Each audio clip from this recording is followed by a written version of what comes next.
Un cordial saludo para todos. Seamos bienvenidos a este encuentro con Dios y su santa palabra. Pidiendo al Señor de la vida y la misericordia que nos acompañe si estamos en la soledad interior o si estamos con nuestra familia o en la comunidad parroquial o formativa. Con esta intención iniciamos nuestra lección divina en el nombre del Padre, del Hijo y del Espíritu Santo. Amén. Nos disponemos a invocar la presencia del Espíritu Santo, de modo que esa tercera persona divina nos asista con su luz y que su esencia acompañe nuestro ser para entender, asumir, interpretar y vivir la santa palabra que Él mismo inspiró. Ven, Espíritu Santo, llena los corazones de tus fieles y enciende en ellos el fuego de tu amor. Envía, Señor, tu Espíritu que renueve la faz de la tierra. Oh Dios, que llenaste los corazones de tus fieles con la luz del Espíritu Santo, concédenos que, guiados por el mismo Espíritu, sintamos con rectitud y gocemos siempre de tu consuelo. Por Jesucristo nuestro Señor. Amén. Iniciamos nuestra lección divina con el primer paso, que es la lectura, y para ello tomamos el Evangelio que la liturgia nos propone para este domingo 19 del tiempo ordinario del ciclo C. Buscamos en nuestros textos bíblicos el Santo Evangelio de San Lucas, capítulo 12, versículos 32 al 48. Lucas 12, 32, 48. No temas, pequeño rebaño, porque a su Padre le ha parecido bien darles a ustedes el reino. Vendan sus bienes y den limosna. Hagan bolsas que no se deterioran, un tesoro inagotable en los cielos, donde no llega el ladrón ni la polilla, porque donde esté su tesoro, allí estará también su corazón. Estén ceñidos sus lomos y las lámparas encendidas, y sean como hombres que esperan a que su Señor vuelva de la boda, para que en cuanto llegue y llame, al instante le abran. Dichosos los siervos que el Señor al venir encuentre despiertos. Yo les aseguro que se ceñirá, los hará ponerse a la mesa y yendo de uno a otro les servirá. Que venga en la segunda vigilia o en la tercera, si los encuentra así, dichosos de ellos. Entiéndanlo bien, si el dueño de casa supiera a qué hora iba a venir el ladrón, no dejaría que le horadase en su casa. También ustedes estén preparados, porque en el momento que no piensen, vendrá el Hijo del Hombre. Dijo Pedro: Señor, ¿dices esta parábola para nosotros o para todos? Respondió el Señor: ¿Quién es, pues, el administrador fiel y prudente a quien el Señor pondrá al frente de su servidumbre para darles a su tiempo su ración conveniente? Dichoso aquel siervo a quien su Señor al llegar encuentre haciéndolo así. De verdad les digo que le pondrá al frente de toda su hacienda. Pero si aquel siervo se dice en su corazón: mi Señor tarda en venir, y se pone a golpear a los criados y a las criadas, a comer y a beber y a emborracharse, vendrá el Señor de aquel siervo el día que no espera y en el momento que no sabe. Le separará y le señalará su suerte entre los infieles. Aquel siervo que, conociendo la voluntad de su Señor, no ha preparado nada ni ha obrado conforme a su voluntad, recibirá muchos azotes. El que no la conoce y hace cosas dignas de azotes, recibirá pocos. A quien se le dio mucho, se le reclamará mucho, y a quien se confió mucho, se le pedirá más. Continuamos con nuestro segundo paso, que es la meditación, por lo que hablaremos brevemente del contexto y luego analizaremos algunos detalles particulares. En el contexto litúrgico continuamos con la lectura de Lucas, cuyo evangelio del domingo anterior nos antecedía con la palabra de la parábola de la codicia y la riqueza. Recordamos el pasaje que es Lucas 12 del 13 al 21, donde Jesús nos advierte sobre el sentido de la vida, aconsejando no confiar la vida en las riquezas, sino enriquecernos de Dios, esto es, desde la oración y el amor al prójimo. Para leer este evangelio se debe tener en cuenta un vacío litúrgico que es el texto de Lucas 12 del 22 al 31, el cual nos habla de la providencia de Dios, recordándonos allí que somos más valiosos que las aves del cielo y las flores del campo, buscando primero el reino de Dios, que lo demás se dará por añadidura. Teniendo en cuenta este preámbulo, nos acercamos a la designación que hace Jesús al rebaño. Lo primero que afirma Jesús es: no temas. Jesús es consciente que su propuesta da miedo. No es nada fácil lo que Él va a exigir. No es sencilla la nueva humanidad que Él quiere construir. Jesús sabe que para nosotros, los seres humanos, hablar de riqueza es hablar de bienestar, trabajo, comodidad y satisfacción de necesidades. Vivimos en un mundo donde se ha olvidado la providencia de Dios. Se ha enseñado a ser egoístas, a acumular, a vivir con lujos, prestigio y fama. Da miedo el no tener nada, genera angustia tener que compartir, asusta el donar la vida y saber que nada puede quedarnos. A muchos les da tristeza dejar de lado el dinero.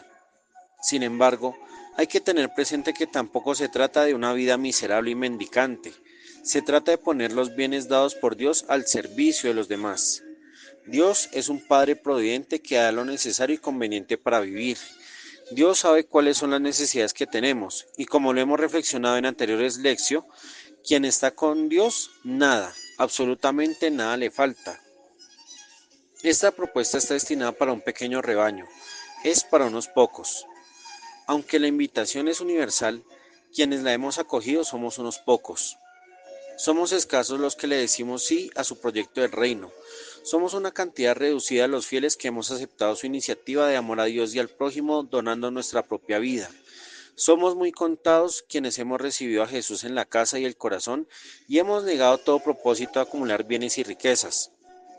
Jesús conoce a la perfección que a lo largo de la historia serán muy pocos los que vivan de este modo. Esto en términos empresariales, de marketing, de publicidad y de economía global es un fracaso. Toda empresa está destinada a crecer si se quiere mantener. Hay que conseguir más gente para generar más ingresos. A mayor trabajo, mayor estabilidad. Pero Jesús piensa diferente. Actúa y vive sin términos económicos. Sabe que el mejor proyecto no es empresarial, es un proyecto de vida. Es una iniciativa que da sentido a la propia existencia. Los frutos se ven en las obras. Por eso afirma que Dios pensó bien. Dios sabe escoger, sabe esperar las respuestas desde nuestra libertad. Y a estos pocos que hemos dicho sí, nos ha querido dar el reino. Nos da la oportunidad de hacer vida a sus sueños, lo que anhela su corazón. ¿Qué es lo que Dios quiere?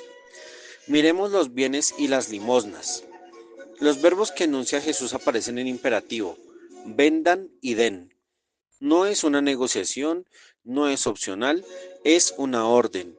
Se deben vender las posesiones. Dar no limosna, sino que como lo hemos meditado en anteriores lecciones divina, se trata de dar dádivas de misericordia, regalos de amor. Así lo han hecho muchos santos a lo largo de la historia. San Antonio Abad, San Agustín, Santa Isabel de Hungría, entre muchos más, conocidos y desconocidos. Es una inversión.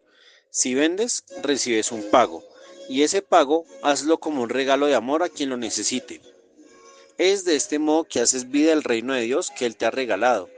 Es así como demuestras que Dios existe. Lo que tienes y compartes es la manifestación más clara del actuar de Dios desde lo que decides en tu corazón. A ti no te define la cruz que llevas puesta, ni las oraciones que repites, ni los grupos a donde perteneces, ni las Eucaristías que presencias, ni las veces que lees la palabra de Dios. Te define tu forma de vivir, tu compartir, lo que donas y repartes, lo que haces y lo que logras en la vida de los demás. Por eso Jesús exige actuar.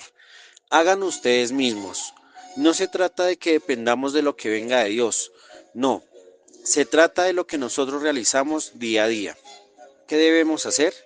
Bolsas que no envejezcan.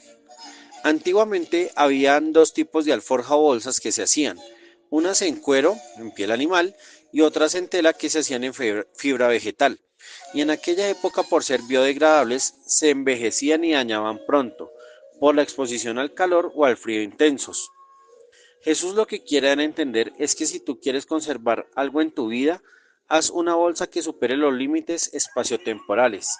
Haz un recuerdo tan memorable que nada lo alcance ni lo dañe. Hazlo eterno. Lo mismo que los tesoros infalibles, tesoros que no se dañan. ¿Por qué? Porque están en los cielos donde no llega el ladrón ni la polilla. Esto es, porque lo que hiciste y entregaste viene y va hacia Dios. Y allí todo es bello, nada se olvida. Esa bolsa y ese tesoro es lo que dejas en el corazón del prójimo. El alimento que brindaste, la bebida que compartiste, el vestido que regalaste, la cura que hiciste al enfermo, la atención al forastero, el consuelo que diste al triste, la escucha que diste al solitario, la enseñanza que brindaste al ignorante, la alegría que compartiste, la sonrisa que suscitaste, la compañía que otorgaste al preso, el perdón que ofreciste, el abrazo entregado, inclusive la oración y la despedida que tuviste con quien falleció.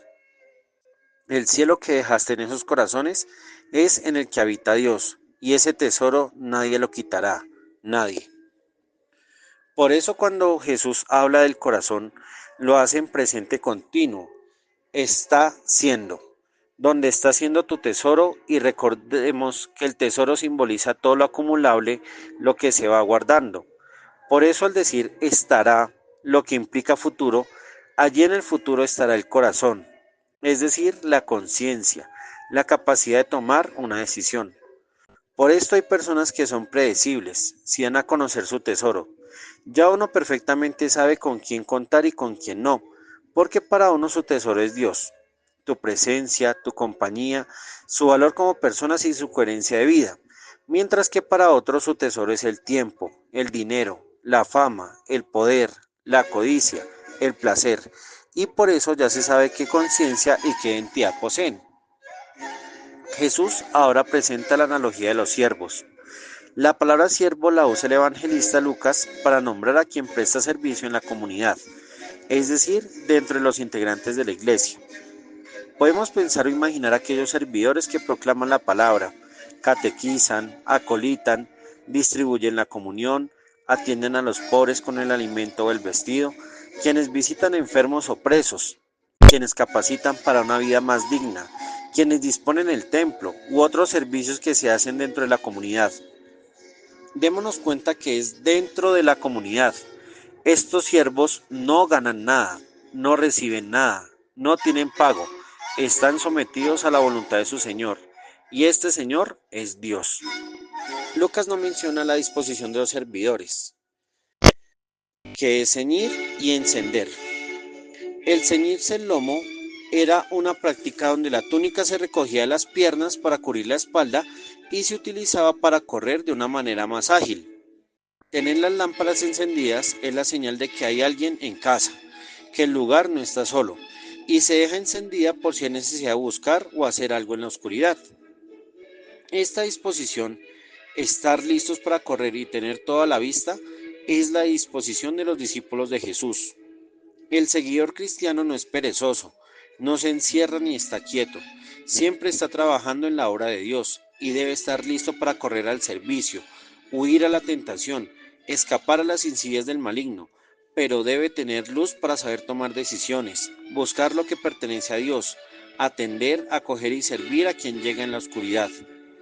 Por ende, el término prosdexomai en griego significa acoger bien, saber esperar al Señor. Y así como Jesús invitaba en la enseñanza de la oración a pedir, buscar y tocar, así mismo hace el Señor con sus siervos. Tiene tres acciones: llegar, llamar y abrir. El Señor llega, es Él quien toma la iniciativa, es Él quien llama, no obliga, no presiona, no coarta la libertad. Y finalmente es a Él a quien se abren las puertas de la vida, del corazón, de la decisionalidad. Y estas acciones se deben realizar inmediatamente. No da espera, no hay más oportunidades. Es en ese momento o no será jamás. Este panorama indica lo que es la felicidad. Jesús exclama de ellos: dichosos, esto es la verdadera felicidad. Los doulos, los siervos que hemos mencionado, eran personas sin derechos, sometidos a la voluntad del Señor. Quien tiene esta mentalidad de doulos no es dueño de nada, no reclama, solo sirve y actúa.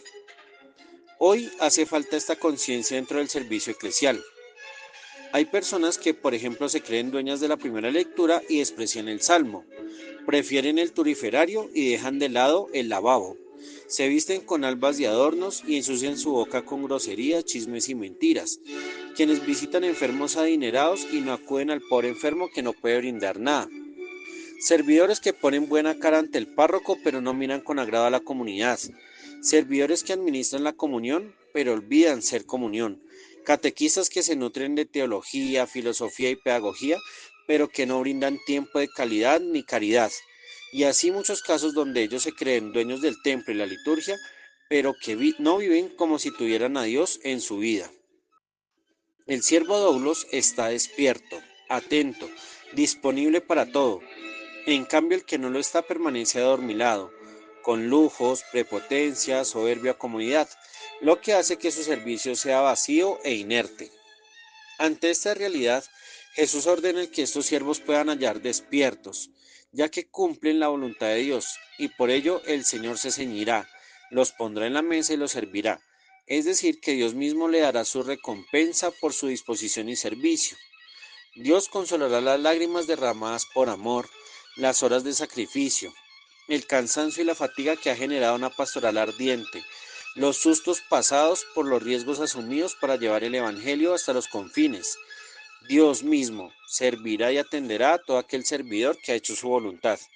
Aquí se demuestra la hermosura de la gratuidad de Dios. Para entender el estar despiertos, primero se requiere entender las vigilias. La liturgia judía dividió la noche en 4 vigilias o 4 guardias, como una forma de vida orante y como una expresión de la disposición a la obediencia a Dios. La primera vigilia, que va desde las 6 de la tarde hasta las 9 de la noche, estaba dedicada a la contemplación, ya que a estas horas en la cultura judía se disponía al iniciar un nuevo día. Era el momento perfecto para revisar la vida, analizar el paso de Dios y descubrir su voluntad. La segunda vigilia, que va desde las 9 de la noche hasta la medianoche, es el espacio dedicado a la intercesión, a la súplica por uno mismo y por los demás, ofreciendo un momento de descanso ya que la oscuridad alcanza su culmen. No hay ninguna luz, no se puede ver. La tercera vigilia, que va desde la medianoche hasta las 3 de la mañana, es el momento del canto del gallo, es el símbolo de la guerra espiritual, es el discernimiento en su estado puro para determinar las intenciones y motivaciones personales. Es donde se realizan la mayor cantidad de crímenes, pero también donde Dios muestra con mayor fuerza su poder. Y la cuarta vigilia, que es desde las 3 de la mañana hasta las 6 de la mañana, el aclarar del día, es la oportunidad para que con un corazón puro y bien dispuesto se haga la lectura de la palabra de Dios y en esta escucha activa y atenta se ponga en las manos de Dios la jornada y las labores del día. Con este contexto se entiende perfectamente la segunda felicidad que indica Jesús. Los dichosos, la verdadera felicidad la experimentan quienes se encuentren el Señor vigilantes en la segunda y tercera vigilia, es decir, quienes suplican por los demás, quienes hacen de su vida un descanso y refugio para el prójimo, pero también para quienes se exponen constantemente al combate espiritual y salen victoriosos. Por eso Jesús decía al iniciar el Evangelio que no hay que temer, porque permanecer activos en la oscuridad, orando por otros y batallando contra el mal, requiere convicción, fe, confianza y serenidad. Y la causa de esta felicidad es el actuar del padre de familia que no deja entrar al ladrón a la vivienda, no deja abrir huecos para que no haya insidia del mal. Por eso hay una verdadera advertencia: estén preparados a la hora impensada. Para entender esta hora, no hay que pensar exclusivamente en la muerte. Es en el momento en que vendrá el Hijo del Hombre, cuando Él visite tu corazón y confronte el sentido de tu vida, ya que el amor verdadero solo se experimenta una vez en la vida. Si pierdes el amor, pierdes tu existencia. Es la hora del amor, de la decisión, del servicio. Si Dios llega a tu vida y aún no estás preparado o no estás preparada, perderás el resto del tiempo de vida y serás como el necio de la parábola del domingo anterior, que teniendo todo, lo pierdes. En cambio, si tienes todo bien dispuesto, serás como Marta y María, en donde Jesús decidió quedarse a gusto. Por eso pregúntate, ¿Jesús se sentiría bien estando a mi lado? La parte final de este texto está dedicada al administrador. Pedro hace una pregunta a Jesús. ¿Lo que acabas de decir es hacia nosotros o hacia todos? Pedro se presenta como el vocero de la comunidad y le hace la pregunta para saber cuál es su responsabilidad.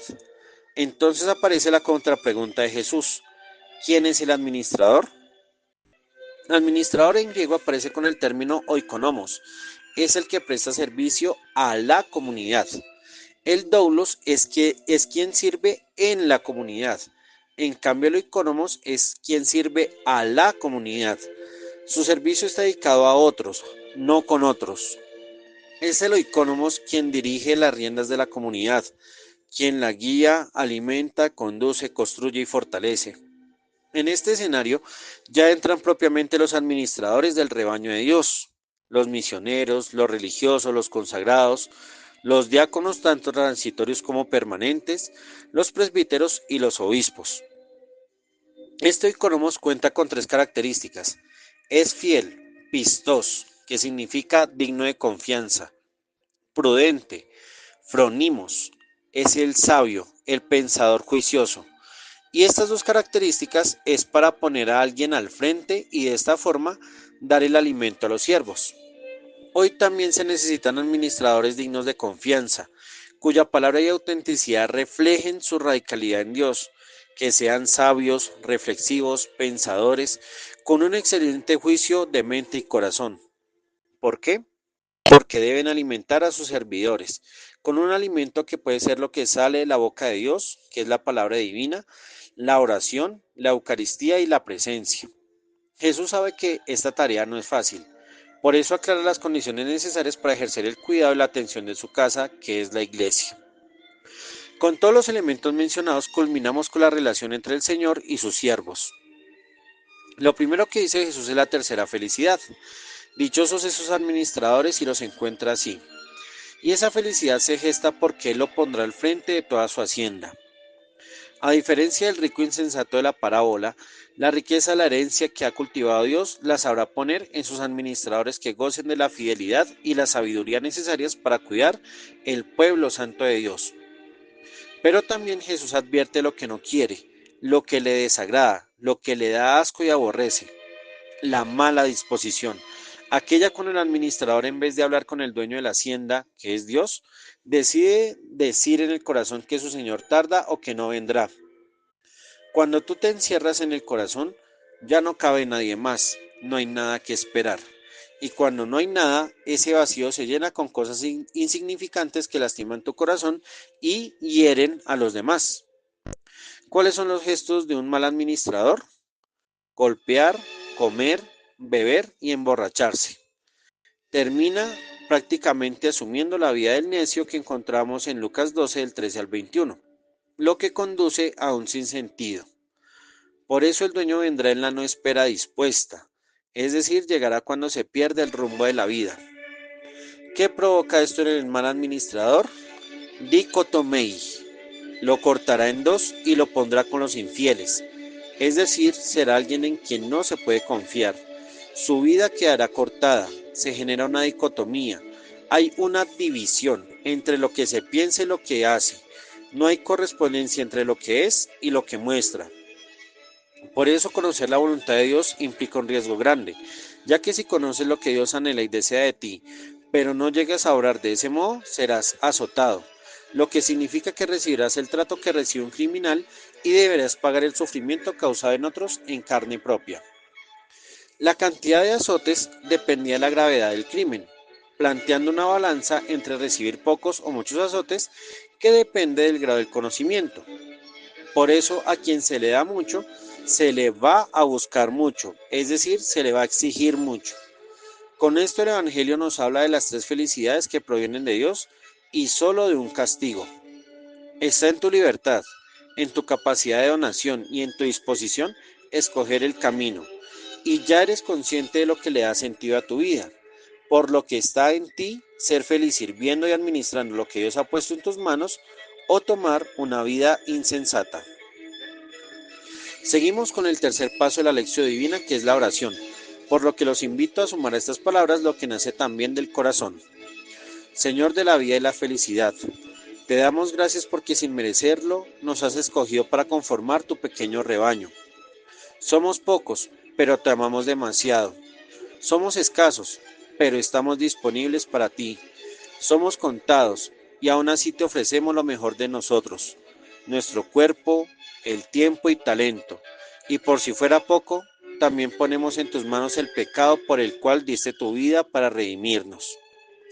Ayúdanos, Señor, para estar preparados, que en la oscuridad estemos despiertos para recibirte y acogerte.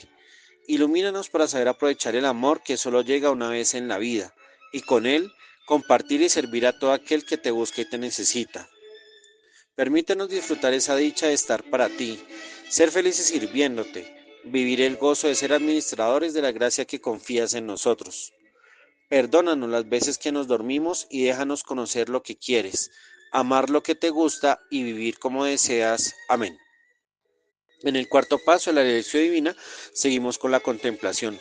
Pausa este subsidio y vive tu encuentro con Dios. Contempla tú mismo, analiza cómo procedes como servidor y con tu comunidad, examina cómo administrar los bienes dados por Dios. Como síntesis de la lección divina, primero ante Dios, ¿me ha llamado como siervo o administrador? Segundo, contigo mismo, ¿cuál es mi verdadera felicidad? Tercero, con tus hermanos, ¿cómo ceñir la cintura y encender la lámpara? Hemos llegado al quinto paso de la lección divina, que es la acción. Tu turno para aplicar lo leído, meditado, orado y contemplado. ¿A qué me invita la palabra? ¿Qué haré esta semana para cultivar lo que Dios ha hecho en mí? ¿Cómo ser signo de la presencia de Jesús? Ahora vamos a hacer de forma personal o comunitaria la lección a través de las siguientes preguntas. En la lectura, ¿qué dice el texto? ¿Cuáles son los temas? ¿Cuáles son las palabras que se repiten? ¿Cuáles son los personajes? En la meditación, ¿por qué se habla del pequeño rebaño? ¿Qué significa ceñir y encender? ¿Por qué Jesús habla del siervo? ¿Qué consecuencias trae ser administrador? En la oración, ¿qué le quiero decir a Dios desde lo leído? ¿Qué le ofrezco a partir de lo vivido? ¿Qué quiero pedirle a Dios? Y en la contemplación, ¿cómo vivo este texto? ¿Qué significaría para mí el rebaño, el temor, vender, dar, el tesoro, ser siervo, administrador, la felicidad y el conocimiento? Terminamos nuestra lección en las manos de la Santísima Virgen María. Bajo tu amparo nos acogemos, Santa Madre de Dios. No desprecies nuestras súplicas en las necesidades. Antes bien, líbranos de todo peligro, oh Virgen gloriosa y bendita. Amén. Muchas gracias a todos por su atención. Dios los colme de bendiciones. No olviden suscribirse a este canal y compartir este video.